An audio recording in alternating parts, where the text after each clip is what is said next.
Muito boa noite para você que está ligado aqui no canal Aqui Futebol. Sou Charles Mateus, seu apresentador. Seja muito bem-vindo a esse canal. O nosso segundo pós-jogo do nosso Brasil jogando aí na Copa do Mundo de 2026. Bom, gente, o resultado foi perfeito para a gente. Foi perfeito para a gente no meu ponto de vista. Por mais que a nossa apresentação foi contestável. Como assim contestável? Porque no primeiro tempo a gente amassou o Haiti. A gente amassou o Haiti, foi eficiente. Fizemos 3 gols que colocam a gente até em primeiro lugar do grupo, só que no segundo tempo a gente foi ineficiente. Daí vai uma crítica? Não. Pro Charles aqui, que é o apresentador, não vai uma crítica. Daí eu vou explicar o porquê não vai uma crítica. Porque eu já ouvi dizer uma teoria da conspiração, vamos dizer assim, que os treinadores profissionais principalmente, eles não mandam os seus times de futebol que no qual eles estão treinando recuarem. Ou seja, dá a bola pro time adversário. Olha meu amigo, faz seu jogo aí. Isso não ocorre em jogos algum. Isso ocorre. Pelo que eu sei, eu vi isso no Rica Perrone acho que uns 3 ou 4 anos atrás. Pelo que eu lembro do vídeo dele, ele falou que teve um jogo em si que o time recuou, um jogo importante, que um certo time recuou pra caramba, e o Rica Perrone ele meio que foi defender esse treinador, não defender no sentido virar o advogado do treinador, não nesse sentido, mas ele foi dar o ponto de vista dele conforme o que foi passado para ele no seguinte sentido. Uma vez ele perguntou para diversos treinadores, ele contando nesse vídeo que eu lembro, ele perguntou para diversos treinadores porque em tal jogo ele recuou o time. Daí o treinador respondeu para ele, olha, eu nunca recuei time na minha vida, nunca. O que ocorre é que o time fica cansado, o rendimento cai, e quando o rendimento cai, os jogadores, para não se desgastarem mais do que já estão se desgastando, eles permitem os adversários jogar mais com a bola, e, por consequência, dá uma sensação de empoderamento do time adversário sobre você. Graças a Deus que o jogo de hoje foi contra o Haiti. Vamos ir direto ao ponto. Porque se for no segundo tempo, que foi o jogo que foi a nossa parte mais crítica do jogo, se fosse uma seleção mais forte, Alemanha, França, Inglaterra, quem sabe Argentina, outra seleção que está como favorita, Espanha. Se fosse outra seleção, certamente, aconteceria um jogo histórico na partida de hoje. Ou seja, eu acredito sim que se a gente conseguisse fazer 3 gols contra uma seleção fortíssima no primeiro tempo, eu acredito que essa seleção forte com certeza viraria para cima da gente, porque a nossa defesa, por mais que ela não tenha tomado gol no jogo de hoje, ela foi contestável, ela afastava a bola de qualquer maneira, errava na saída de bola. O segundo tempo foi um desastre, gente, que certamente vocês vão falar muito do segundo tempo. Só que devido ao ensinamento que eu tenho, ou seja, que eu sei pelo menos, que um treinador ele não recua o time, o que acontece é uma queda de rendimento devido a um desgaste físico. Então eu não vou criticar os jogadores da seleção brasileira, porque devido a esse jeito que eu fui ensinado. Então eu não vou criticar falando, nossa, que absurdo, eles tiraram o pé, era para ter amassado o Haiti a qualquer minuto. Não. Gente, pelo pouco que eu entendo de futebol e pelo que foi me ensinado, principalmente vendo jornalistas, não só como o Rica Perrone, vendo jornalistas falar uma coisa semelhante que o Rica Perrone vem falando, então, em base desses dados, eu posso falar para vocês, olha, os caras não recuaram no segundo tempo porque eles queriam, recuaram porque estava cansado. Daí você me pergunta, Charles, os caras estão no segundo jogo da Copa, como é que eles estão cansados? Segundo jogo da Copa, não no segundo jogo da temporada. Tem uma questão. A gente tem ali, Gabriel Martinelli e Gabriel Magalhães. Até ontem estava disputando uma final de Champions League. A gente tem o Marquinhos, que estava na final da Champions League. Recentemente. Pelo menos umas 3 semanas atrás, esses caras estavam na final da Champions League. Ou seja, não tiraram umas férias para depois virem jogar na seleção brasileira. A maioria desses jogadores jogam na Europa. Então, ou seja, não teve férias para esses caras, uma férias ou um recesso para esses caras virem vestir a camisa da seleção brasileira descansados. Isso não teve. Então, certamente, eles estão jogando a Copa do Mundo cansados, no meu ponto de vista. não cansado de má vontade, cansaço físico mesmo. E temos jogadores também do Campeonato Brasileiro. Alexandro, Danilo, Lucas Paquetá. Esses jogadores, com certeza absoluta, eles não estão cansados de uma temporada desgastante. Porque, aliás, para eles, a gente está no meio da temporada, né? Para eles. O que ocorre? De certa forma, já estão um pouquinho cansados, sim, porque jogar no Flamengo, que é o time principal dessa seleção brasileira, que a gente teve mais jogador em relação a todo o Campeonato Brasileiro, a gente teve mais jogador do Flamengo convocado do que jogador de outros clubes do futebol brasileiro. Em relação ao Flamengo, a gente teve mais jogadores do Flamengo convocado do que de outros clubes do Brasil. E o Flamengo joga em um alto nível físico, por isso que o Flamengo é o time vencedor. Primeiro porque tem bons jogadores em seu elenco, e o planejamento de todo o time do Flamengo, que é um planejamento 100% profissional, faz esses jogadores que já são bons no que fazem, exercer um excelente jogo físico e até mesmo técnico, para conseguir agregar o futebol do Flamengo. Muitas das vezes que a gente acompanha o Flamengo, né, que acompanha futebol, por mais que não torça pro Flamengo, acompanha um pouco do Flamengo e vê os jogadores jogando em um alto nível, coisa que a gente não vê geralmente nos nossos clubes, né? Sou São Paulino e eu não vejo os jogadores do São Paulo jogando no mesmo nível que os jogadores do Flamengo jogam. Além da questão técnica, principalmente a questão física, porque para quem não sabe, o meu São Paulo tem mais jogador no departamento médico do que em campo. Gente, bom, porque daí você me pergunta, cara, hoje eu fui muito advogado dos jogadores da seleção brasileira, hoje, dia 19 de junho, isso, 19 de junho, dia 19 de junho eu fui muito advogado da seleção brasileira, dos jogadores da seleção brasileira, diferente do outro vídeo, que eu meti o pau, critiquei. Ô, gente, eu acredito que talvez o motivo que eu tô sendo advogado é porque eu tô feliz com o resultado do jogo, tá? Ô, gente, eu não tenho o mesmo carisma pela seleção brasileira da mesma maneira que eu tenho um carisma pelo São Paulo. Ou seja, eu sou mais torcedor do São Paulo do que da seleção brasileira. Mas, gente, de coração aberto, por mais que eu não tente torcer para a seleção brasileira, alguma coisa acontece com a minha pessoa, principalmente em Copa do Mundo, por mais que eu tente não torcer para a seleção, algo me motiva a torcer. Então, gente, eu estou muito feliz com o resultado, por mais que esse resultado não seja o resultado dos sonhos, porque eu gostaria muito que a seleção brasileira ganhasse de no mínimo 4-0, porque 4-0 coloca a gente numa situação mais confortável na matemática do nosso grupo C, coloca a gente numa situação mais confortável, porque a gente não sabe como é que o Marrocos vai fazer contra o Haiti. Eu não vou ficar surpreso se o Marrocos meter 5 ou 6 no Haiti. A seleção do Marrocos é uma seleção forte no grupo C. Eu tenho uma suspeita que quem vai se classificar no grupo C vai ser Brasil e Marrocos. Pô, o nosso grupo é fraco, né? Brasil e Marrocos são a seleção mais forte. Então eu acredito que Marrocos pode dar uma sapecada no Haiti e até mesmo deixar o nosso primeiro lugar ameaçado. A gente precisa sempre... gente, por mais que eu tenha uma noção...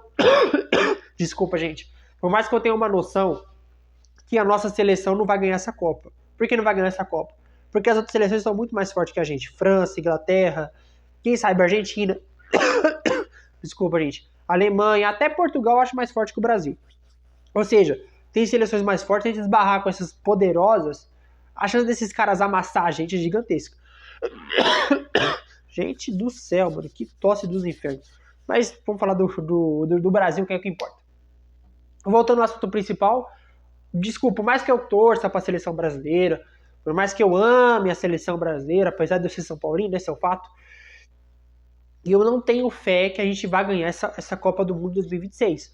A gente vai passar das primeiras fases, acho que a gente vai passar da fase de grupos, do playoffs, quem sabe até das oitavas, só que a gente vai enfrentar o nosso maior fantasma, que é as quartas de final. Quando chegar nas quartas de final, eu quero ver com meus próprios olhos, principalmente nas quartas de final, se o Brasil, se esse elenco, que é praticamente o mesmo de 2022, já ganhou uma casca bacana para eu começar a falar para esses caras, para eu falar para mim mesmo em relação a esses caras, melhor dizendo. Esses caras aí tem porte para jogar na seleção brasileira. Pode não ganhar a Copa, porque só ganha apenas um. Só uma seleção ganha. Então, eu quero, no mínimo, gente, pelo amor de Deus, gente, eu quero, no mínimo, se não for para ganhar essa Copa de 2026, eu quero muito mesmo me sentir orgulhoso de ter assistido os jogos do Brasil na Copa de 2026. Por exemplo, como eu tenho 21 anos, a minha primeira Copa que eu vi foi de 2014. bom, acredito que eu e muitos brasileiros não têm orgulho de ter assistido aquela Copa. Eu tenho certeza disso.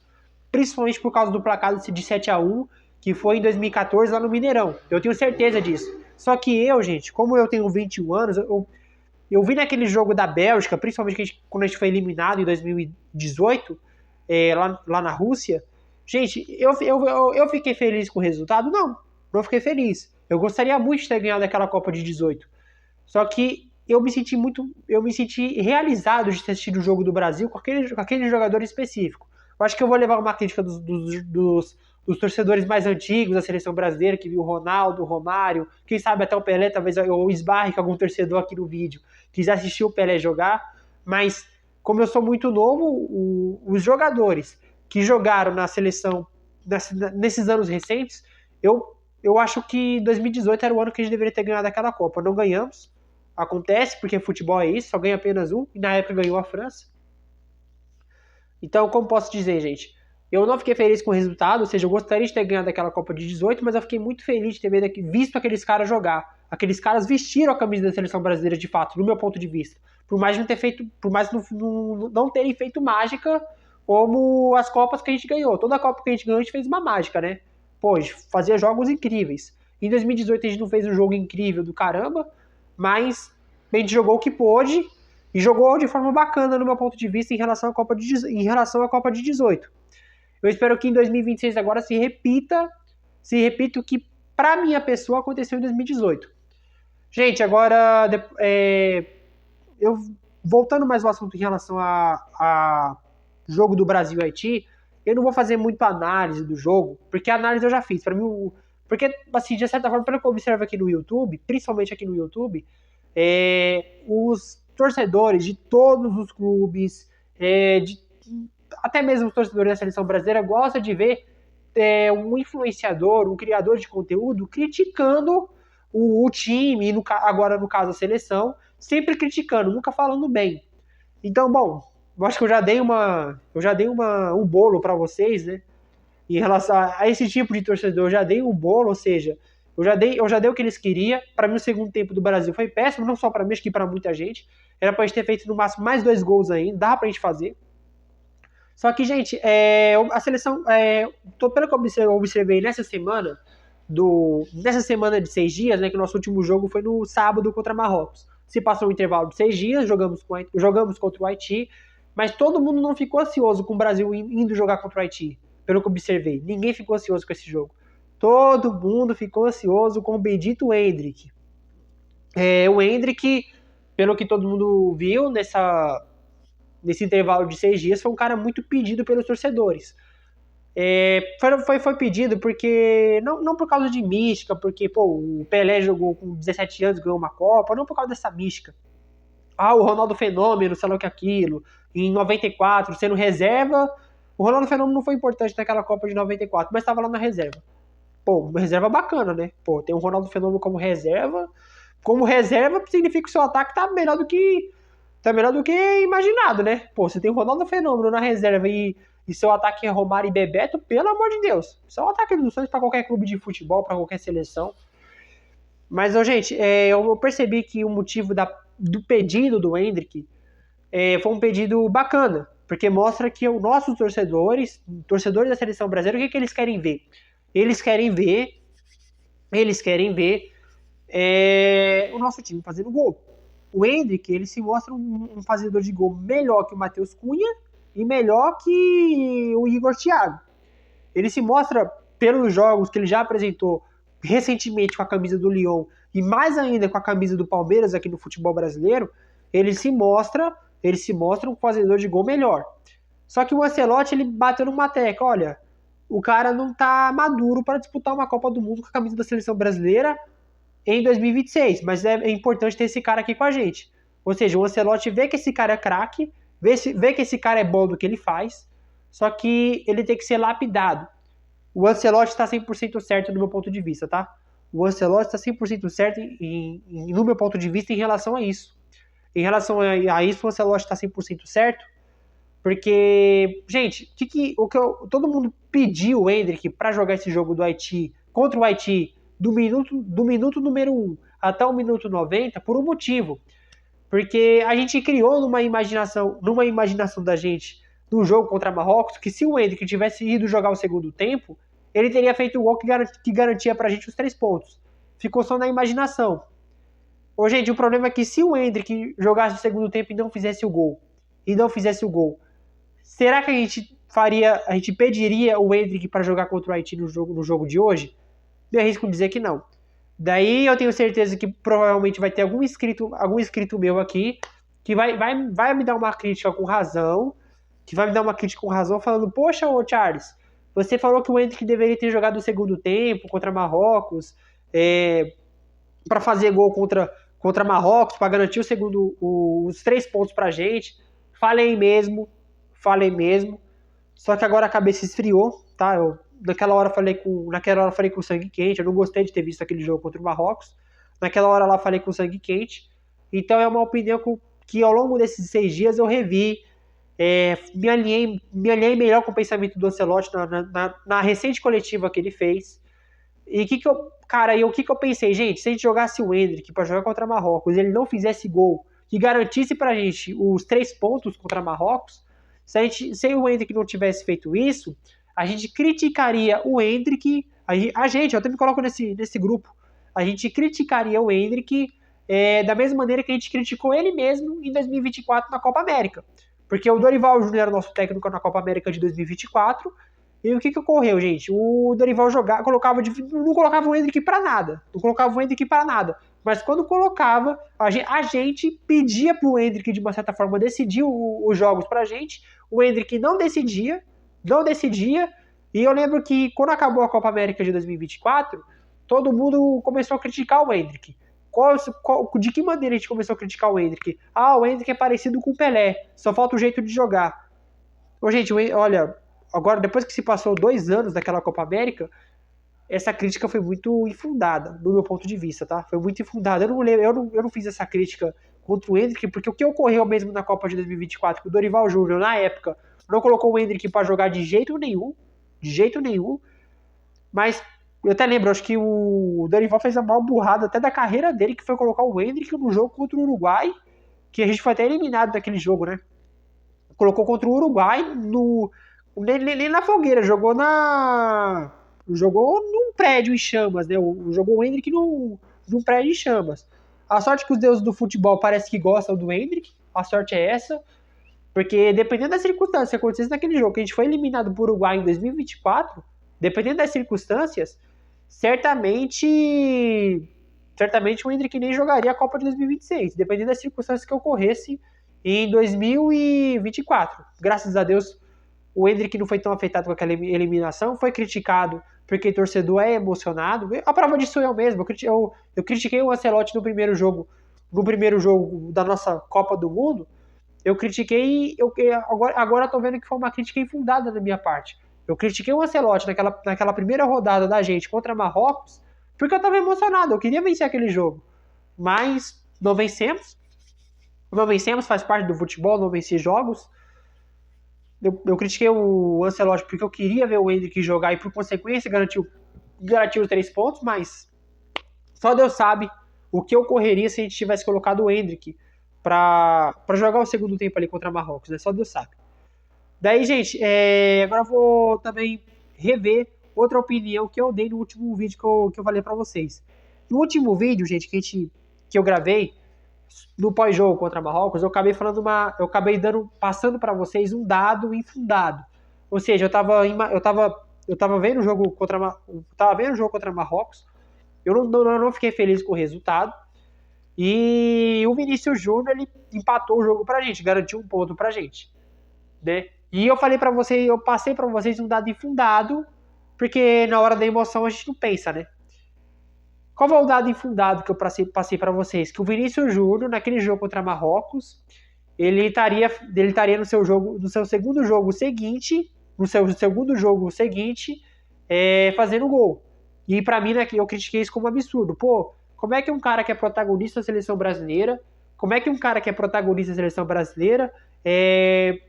só depois de 6 anos jogando com a camisa da seleção, consegue marcar 2 gols em 2 jogos seguidos? Bom, eu acabei contando uma fake news para vocês sem querer, não foi por intenção.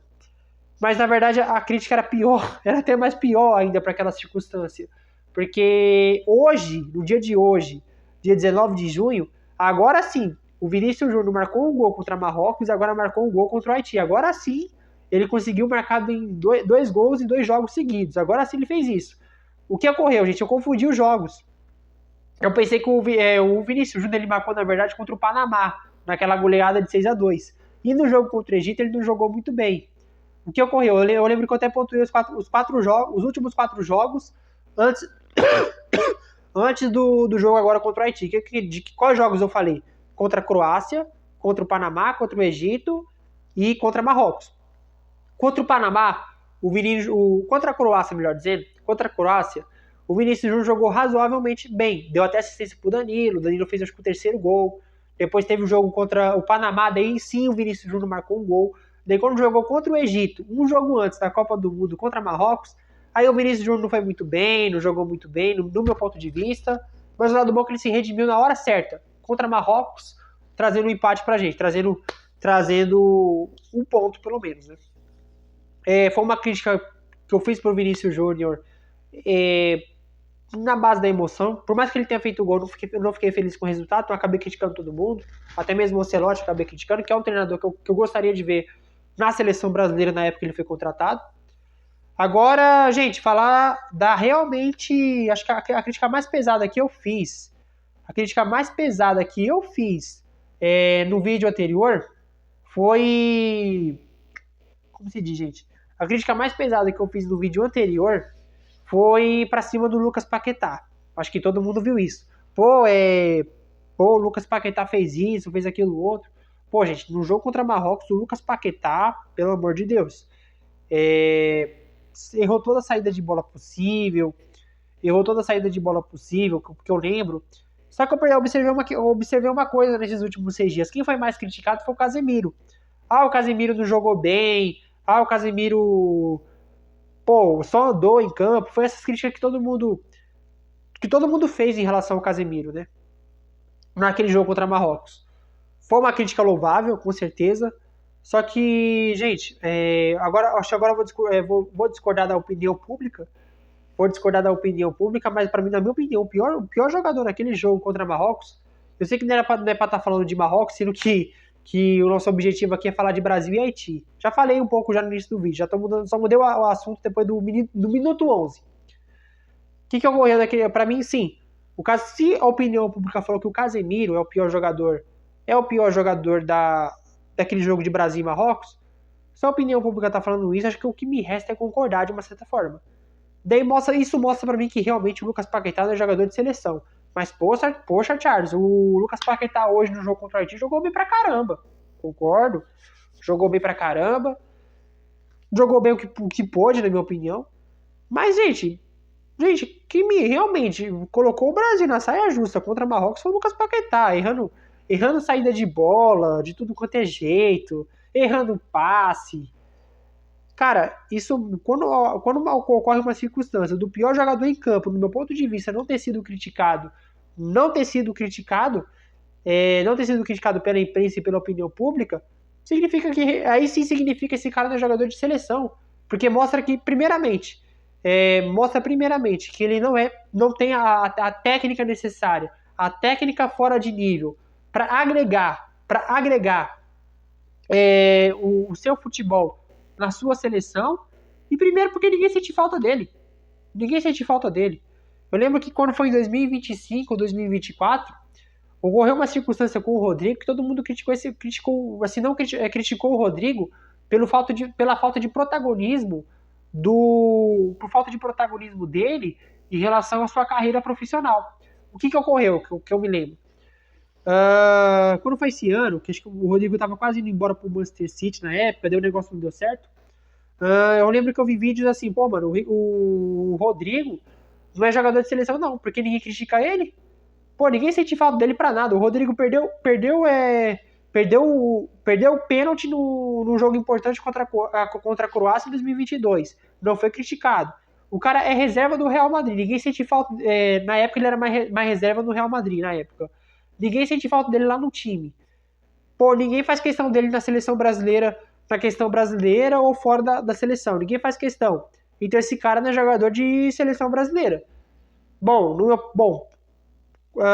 comparando o Rodrigo com o Rafinha, eu prefiro mais o Rodrigo na seleção do que o Rafinha, porque acho que os dois jogam na mesma ponta, vamos dizer assim. Eu prefiro sim mais o Rodrigo do que o Rafinha. Eu acho o Rodrigo mais jogador que o Rodrigo para jogar na nossa seleção. Essa crítica na época que foi feita porque todo mundo tava com a cabeça cheia devido à Copa América de 2024. Acho que todo mundo acabou fazendo essa crítica, até com uma certa razão em relação ao Rodrigo, mas, gente, comparando o Rodrigo com o Lucas Paquetá, o Rodrigo é mais jogador para a seleção brasileira do que o Lucas Paquetá, no meu ponto de vista. Então, tipo assim, o Rodrigo não foi para a Copa de 2026 por causa dessa lesão que ele teve, mas, gente, nessa seleção atual, com esses jogadores específicos que foram para a Copa do Mundo, eu juro por Deus, eu sinto mais falta do Rodrigo do que do Lucas Paquetá.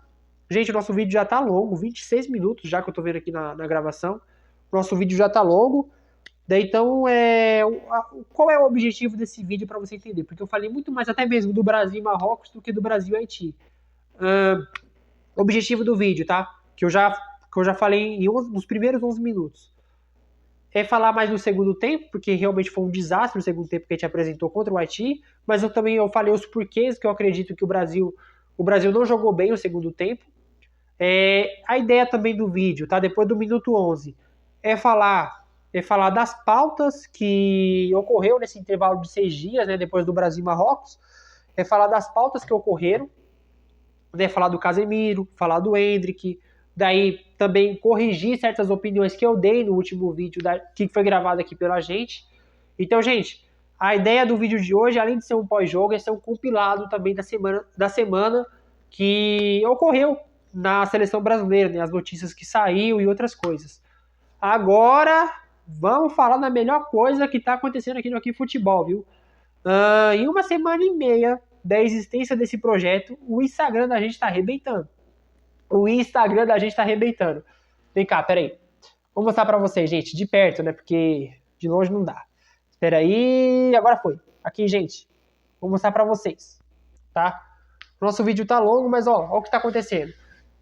Em 3 semanas, ou uma semana e meia da nossa existência, vamos dizer assim, a gente tá arrebentando, viu? A gente conseguiu 333 seguidores, rumo a mais.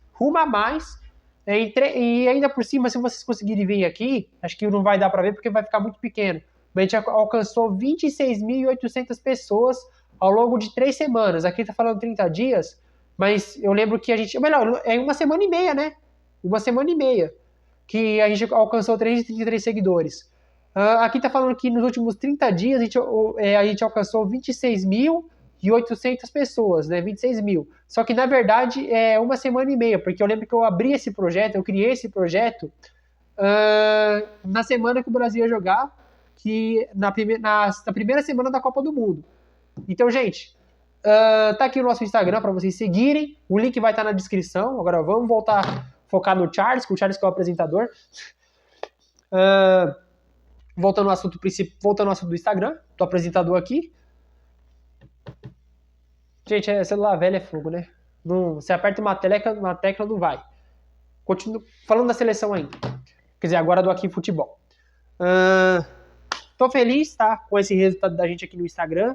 Também no YouTube, tá bom, gente? Em uma semana e meia da existência desse projeto, aqui no YouTube também, a gente quase alcançou 1.000 visualizações. 1.000 visualizações em 5 vídeos postados ao longo desse intervalo de uma semana e meia, quase 2 semanas. Gente, isso mostra que esse projeto não é que ele tem tudo para dar certo, talvez ao mesmo nível que a Casa TV, que outros projetos de internet que falam de futebol, que são grandiosos. Talvez não tenha essa tendência gigantesca. Mas eu estou muito feliz e realizado porque isso mostra que esse projeto tem tudo a crescer, mais para o meu lado pessoal, até mesmo para o lado profissional. Porque o lado pessoal e o lado profissional meio que se coincidem na minha vida. A ideia do canal Aqui Futebol, principalmente aqui no YouTube, A ideia principal é melhorar a minha persuasão na hora de falar com vocês. Falar com o público, porque para quem não sabe, eu faço faculdade de jornalismo e jornalista ele tem que saber falar. Nesses anos, no século XXI, melhor dizendo, onde um profissional ele tem que saber tudo mais um pouco, né? Para ele viver bem na sua carreira. Eu tenho que saber criar conteúdo para a internet. Esse é, acho que, o meu ponto de vista principal para um jornalista é esse. Ele tem que saber criar conteúdo para a internet, não ficar dependendo simplesmente da imprensa tradicional. Ele tem que saber se reinventar em todos os sentidos. Se for preciso ele ir para a imprensa alternativa, ele tem que saber se reinventar, mas também ele tem que ser ético, independente de tudo. A ética, tanto na imprensa alternativa como na imprensa tradicional, ele tem que ser ético acima de tudo. Então, gente, a ideia do Aqui Futebol é uma ideia de eu querer me reinventar como pessoa. Então eu tô colocando as minhas caras a tapas aqui, nesse canal, no Instagram também. O Instagram eu não apareço não, gente. A ideia do Instagram é só falar de notícias e mostrar uns golzinhos aí aleatórios. Mas gente, pra ser bem sincero com vocês, eu tô muito feliz com esse processo, que tá apenas começando. O projeto tá mostrando que é vantajoso. Que é vantajoso sim. Eu vou investir muito nesse projeto, conforme possível, sempre. Só que, gente, eu gostaria muito da presença de vocês, aqui no Aqui Futebol, viu? Eu gostaria muito, porque eu quero ver muito esse projeto crescer ao lado de vocês. Se por acaso você não é inscrito aqui no canal, se por um acaso, seja bem-vindo, tá bom? A sua inscrição é muito bem-vinda ao nosso canal. Dê seu like, tá bom? Viva esse sonho junto comigo, tá bom? Eu espero muito com a presença de vocês. Espero muito a presença de vocês no próximo vídeo, nas criações de conteúdo que a gente for fazer ao longo do tempo que o Aqui Futebol for existir. Espero que dure por muitos anos, se Deus permitir. Então, gente, muito obrigado pela atenção de vocês nesse vídeo de hoje, que é um vídeo muito importante. Em relação à Copa do Mundo. Muito obrigado pela sua atenção. E a gente se encontra no próximo pós-jogo, hein? Ou quem sabe essa semana, eu posso falar de outra pauta também, né? Tchau, gente. Até a próxima.